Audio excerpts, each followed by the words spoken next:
Welcome back. ಒಂದು ನಿರೀಕ್ಷಣಾ ಜಾಮೀನು ಅಂತಿರುತ್ತೆ. ಒಂದು ನಿರೀಕ್ಷಣಾ ಜಾಮೀನು ಏನದಪ್ಪ ಅಂತಂದರೆ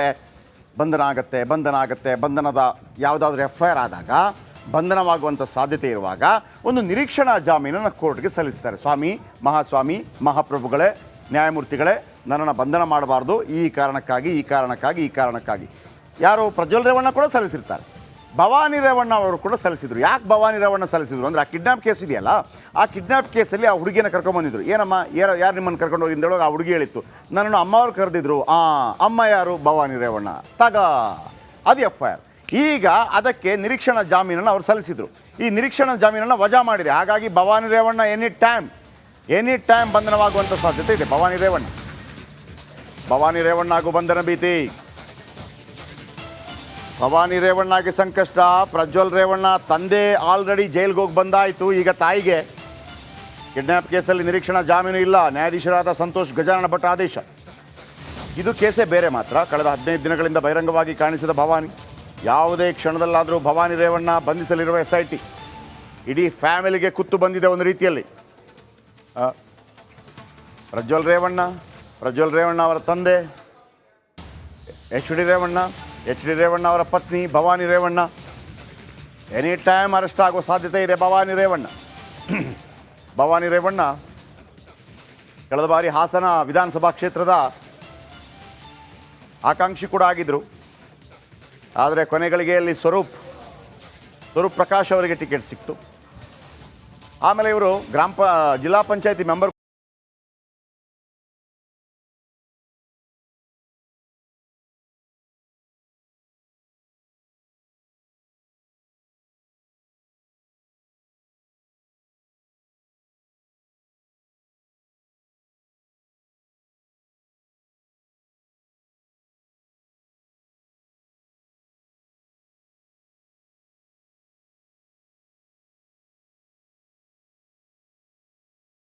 ಕೂಡ ಆಗಿದ್ದರು.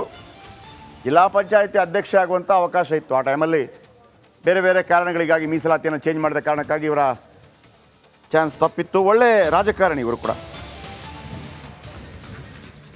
ಭವಾನಿ ರೇವಣ್ಣ ಬಂಧನ ಭೀತಿ. ಭವಾನಿ ನಿರೀಕ್ಷಣಾ ಜಾಮೀನು ಅರ್ಜಿ ವಜಾಗೊಂಡಿದೆ. ಕಿಡ್ನಾಪ್ ಕೇಸಿನಲ್ಲಿ ನಿರೀಕ್ಷಣಾ ಜಾಮೀನು ಇಲ್ಲ. ನ್ಯಾಯಾಧೀಶರಾದ ಸಂತೋಷ್ ಗಜಾನನ ಭಟ್ ಆದೇಶ. ಕಳೆದ 15 ದಿನಗಳಿಂದ ಬಹಿರಂಗವಾಗಿ ಕಾಣಿಸ್ತಾ ಇಲ್ಲ ಭವಾನಿ. ಯಾವುದೇ ಕ್ಷಣದಲ್ಲಾದರೂ ಭವಾನಿ ಅವರನ್ನು SIT ಬಂಧನ ಮಾಡಲಿದೆ. ನಿಮಗೆ ಮಜಾ ಗೊತ್ತಾ ಮತ್ತೊಂದು? ಯಾವ ಹೆಣ್ಣುಗಳ ವಿಚಾರವಾಗಿ ಪ್ರಜ್ವಲ್ ರೇವಣ್ಣ ಅವರಿಗೆ ಇವತ್ತು ಸಂಕಷ್ಟ ಆಗ್ತಾ ಇದೆಯೋ, ಇವತ್ತು ಫುಲ್ಲು ರುಬ್ತಾ ಇರೋದು ಅದೇ ಹೆಣ್ಣು ಮಕ್ಕಳೇ, SIT ಅಧಿಕಾರಿಗಳು.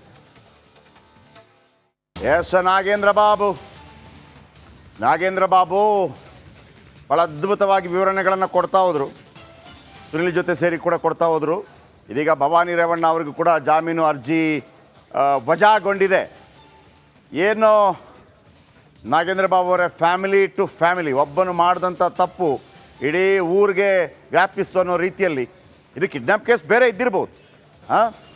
ಈಗ ಭವಾನಿ ರೇವಣ್ಣ, ಇಷ್ಟೇ ಪ್ರಶ್ನೆ ಸರ್, ಭವಾನಿ ರೇವಣ್ಣ ಅರೆಸ್ಟ್ ಆಗ್ತಾರೋ ಇಲ್ವೋ, ಸಾಧ್ಯತೆ ಇದೆಯೋ ಇಲ್ವೋ?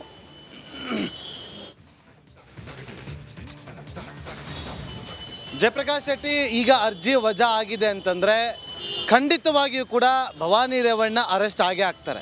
ಅವ್ರು ಸಿಕ್ಕಿಲ್ಲ, ತಲೆ ಮರೆಸ್ಕೊಂಡಿಲ್ಲ ಅಂತಂದರೆ ಕಾನೂನಾತ್ಮಕವಾದಂಥ ಹೋರಾಟವನ್ನು ಮಾಡೋದಕ್ಕೆ ಅವಕಾಶ ಇದೆ.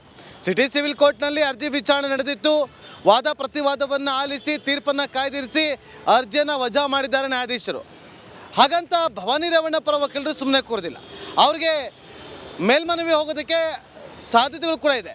ಹೈಕೋರ್ಟ್ಗೆ ಹೋಗುವಂಥ ಸಾಧ್ಯತೆ ಕೂಡ ಇರುವಂಥ ಹಿನ್ನೆಲೆಯಲ್ಲಿ ಅಲ್ಲಿಯವರೆಗೂ ಕೂಡ ತಲೆಮರೆಸ್ಕೊಂಡಿರ್ತಾರ ಭವಾನಿ ರೇವಣ್ಣ ಅನ್ನೋ ಪ್ರಶ್ನೆ. ಮತ್ತೊಂದು ಕಡೆ ಭವಾನಿ ರೇವಣ್ಣ ಅವರ ನಿವಾಸದಲ್ಲಿ ನಾಳೆ ಭವಾನಿ ರೇವಣ್ಣ ಅವರನ್ನು ವಿಚಾರಣೆ ನಡೆಸುವುದಕ್ಕೆ SIT ತನಿಖಾ ತಂಡ ಎಲ್ಲ ರೀತಿಯಾದಂಥ ಸಿದ್ಧತೆಯನ್ನು ಮಾಡಿಕೊಂಡಿತ್ತು. ಭವಾನಿ ರೇವಣ್ಣ ಅವರು ಮನೆಗೆ ಬರ್ತಾರೆ ಅನ್ನುವ ವಿಚಾರಗಳು ಕೂಡ ಇತ್ತು. ಎಲ್ಲಿಯವರೆಗೂ? ಇವತ್ತು ಮಧ್ಯಾಹ್ನದವರೆಗೂ. ಯಾಕೆ ಅಂತಂದರೆ ಎಲ್ಲೋ ಒಂದು ಕಡೆ ಆಂಟಿಸಿಪೇಟ್ ಬೇಲ್ ಸಿಕ್ಬಿಡುತ್ತೆ ಅಂತೇಳಿ, ನಿರೀಕ್ಷಣಾ ಜಾಮೀನು ತಮಗೆ ಸಿಗುತ್ತೆ ಅನ್ನುವ ಒಂದು ಧೈರ್ಯದಿಂದ ಆ ಒಂದು ವಿಚಾರಣೆಗೆ ಹಾಜರಾಗ್ತೀನಿ ಅನ್ನುವ ಹೇಳಿಕೆಯನ್ನು ಕೊಟ್ಟಿದ್ರ ಅನ್ನುವ ಅನುಮಾನಗಳೀಗ ವ್ಯಕ್ತವಾಗ್ತಾ ಇದೆ. ಈಗ ಅರ್ಜಿ ವಜಾ ಆಗಿದೆ.